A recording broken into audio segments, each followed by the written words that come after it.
Ladies and gentlemen, we'll be happy to take any questions you might have. I had a feeling it might be like that. Did you expect the sweatshop one to be done you didn't get to do tonight?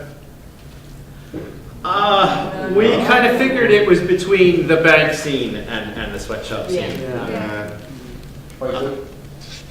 Well, I think it was just like, I think there was a lot of psychology at play in terms of like the selections you had on screen. Like for example, Media Circus had the bright colours because everyone loves a clown.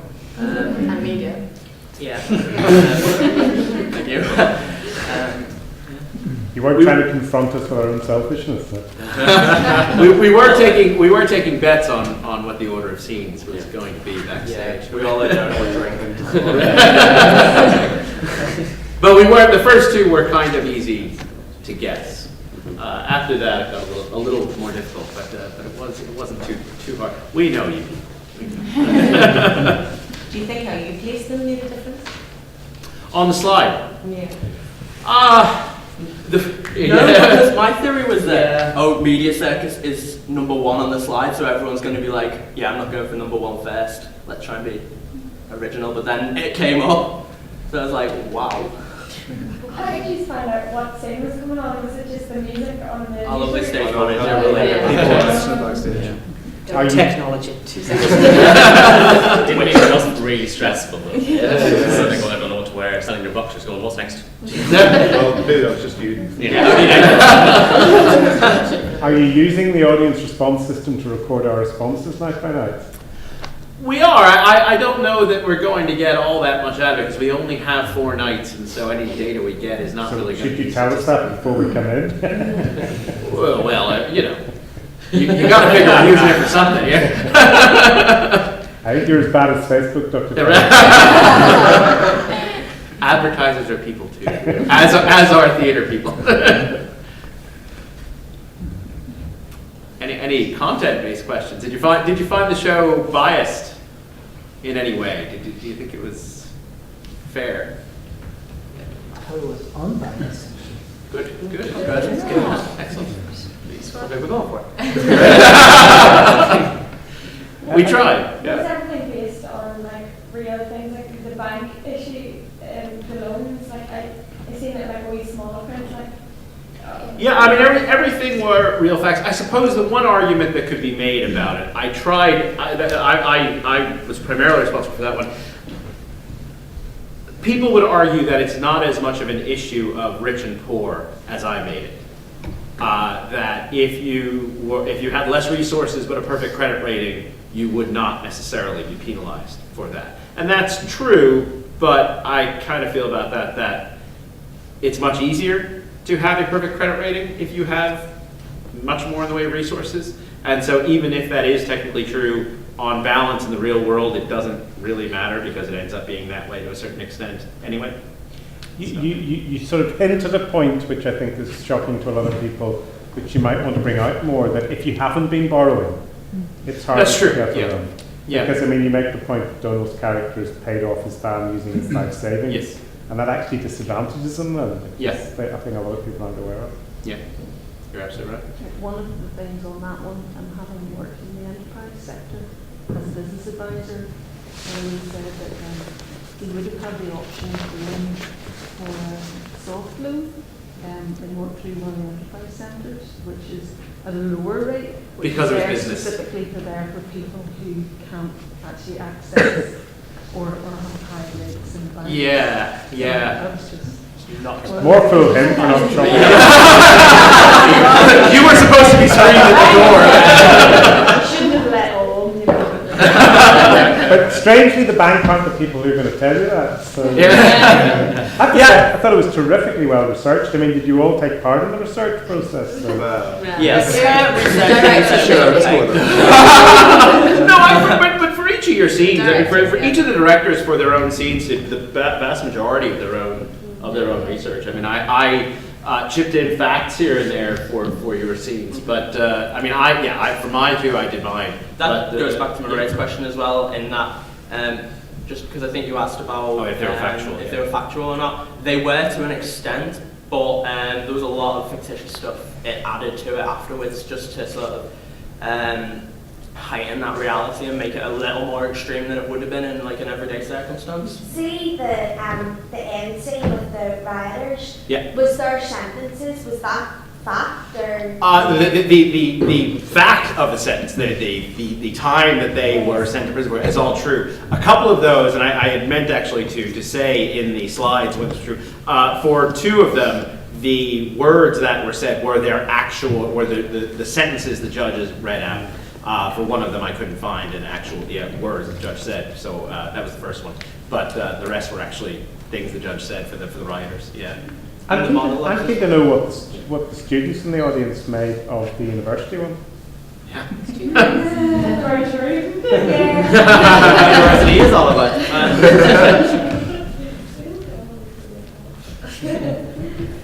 But do you not think that students have to accept responsibility for what happens to them after university, rather than saying, well, we're doomed, we're in a really depressed society, you know, the future is bleak, there's no opportunities for us?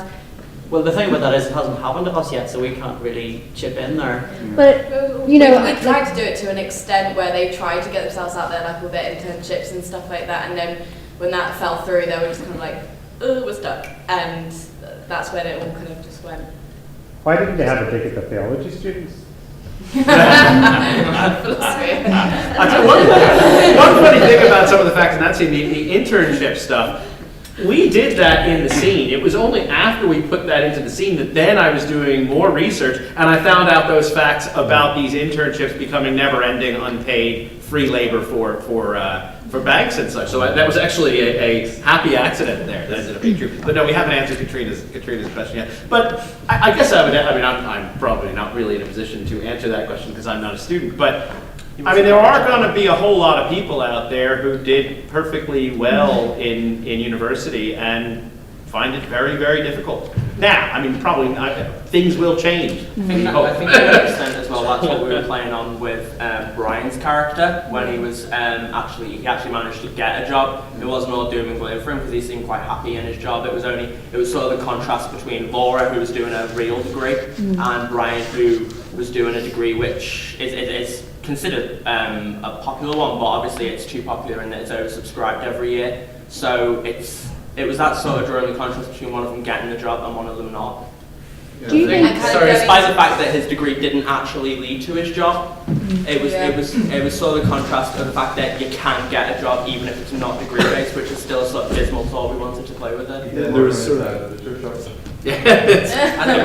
it was sort of ironic as well that he already had that job all along anyway. Like he didn't need to go to university at all for that.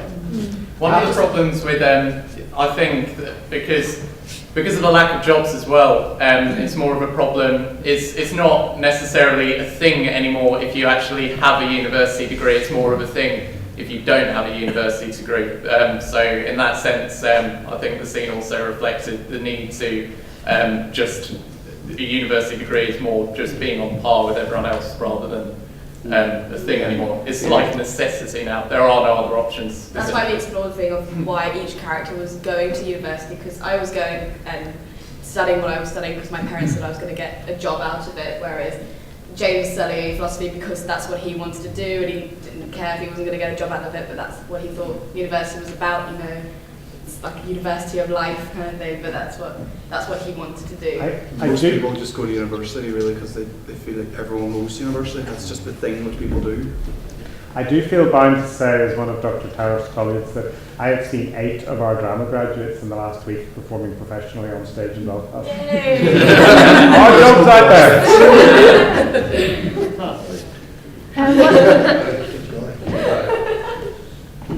One thing I wanted to pick up on as well, you know me and my gender issues, was the fact that I kind of felt throughout the performance it was just constantly the bad big white man, you know, and I was wondering if you could comment maybe on the gender issues that kind of were overlooked to a certain extent, or, you know, because class was such a big thing that was looked at. So, or any other issues in particular that you chose not to Dr. Tara. I suppose I could have had a woman banker. I mean, I don't think I really thought it through, but that works both ways. Other than that, I mean, you know, with the banking, I think I was pretty careful, except for Venetia. Venetia comes off as a particularly obnoxious woman. But again, that's her. And the hilarious thing is I had not seen the picture of her. I had only read the quote, and then when I found the picture, I was like, that's hilarious. But Kurt, if you'd asked your homemaker wife, she'd have given you some good advice. So I think the idea that about the gender as well, in the banking scene, I was earning 150,000, and that kind of shows how women can really progress with their work as well, and that kind of equals out, because it was actually a successful woman, and Donal was the hands-on male, and that is kind of a gender swap compared to a stereotypical, I think. Were there any specific scenes that you? Well, not to pick on you, Miss Lamb, but the way you represented the very rich female barrister, maybe you want to comment on that, because I felt it wasn't. I think I'm to blame for that. I kind of was pushing both. I mean, obviously both bankers and you. The rich poor angle was very much played. It was very pretentious. That's what we were aiming for. But I know that's not what everyone's trying to do. But that's the stereotype. It was hammed up. Yeah, no, I mean it was intentionally exaggerated. No, it just happened to be that you were a girl and that Donal was a boy. I honestly don't think it was a purposeful issue. I think if we were going to play more on the gender thing, then we probably would have sort of made it a bit more obvious with like maybe even some of the comments that me as the banker could have made to it. Like there could have been a few sexist comments towards, but I think the initial idea was to stay clear of gender stereotypes more than anything else, and it was literally just about the class divide between the rich and the poor. And just about how you staged the Living newspaper, we were studying them actually in Fife, and I actually loved the way that you did the stereotypes, and I thought it was really well decided, because isn't it like kind of a caricature? Is that right? Well, I think, you know, the Living newspaper is, I think each one is done in its own way. The value, I think, of stereotyping Living newspapers is you're trying to take a small thing and blow it up into standing in for the bigger idea. So I think, yeah, I mean, you know, for me personally, when I played the father in all three of those scenes, you know, I have to apologize because we're filming tonight. We filmed last night, our final dress rehearsal, and there were a few things that we didn't have last night. And because we need to have continuity for the film, we don't have them tonight. So while I was sitting at home, I was reading Lighting and Sound magazine, which Ross probably reads at home, but I both don't and wouldn't if I were the character I was playing. So we have a Financial Times back there, and I also had a pipe that I didn't use tonight. But that was entirely for continuity, and I will use them tomorrow. And you know, the pipe and the Financial Times, that sort of thing, you know, Dad, you know, that sort of thing. So yeah, you know, that using the stereotype to stand in for a larger idea, I think was part of it. Did you get your tenor back? We always had gays like, Thank you for reminding me. I'm going to be 80 pounds out by the time.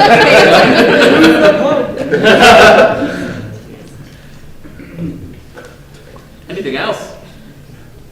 No, it's just a comment really. It's like it's a really interesting formula. You can take it to gender, you can take it to absolutely. You can take it to race, you can take it for anything. I hope people will. And what's interesting is, you know, if you did it in different places, you get a different reaction from the audience, I suspect. Absolutely. And you could even shift it around. Yes, a banking convention might have a rather different. I think it has longevity as well. It would be interesting to play it again, let's say 15 years time. Yeah. Yeah. Yeah. And then what do you do with it? Do you keep it the same or do you update it to the present circumstances? Keep the same, would be a snapshot of what happens at that time. And certainly graduating at the end of the 80s, stuff, for me, the stuff that's coming out now about graduates, it's the same thing, except there's no jobs for us either, but we all survive. We'll make it, you'll all make it through. I was going to say I promise, but maybe I shouldn't say that. And the thing I was just say though, I know we had the 5 themes and that's 5 topics, but even when we started devising and discussing all the topics, with even those topics, there's about 10 things we wanted to look at and mention, Yeah, and that we could have easily done a lot Oh, yeah. more topics, but just time. And Yeah, I keep kind of kicking myself that we never got to global warming. Yeah, exactly. Yeah. Thanks for leaving out Jimmy Savile. Yes, I think I'm probably happiest about that because we know who would have gotten that role. So.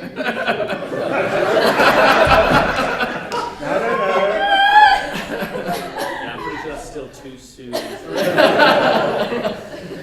Well, with that, thank you very much for coming, ladies and gentlemen. Thank you to Cass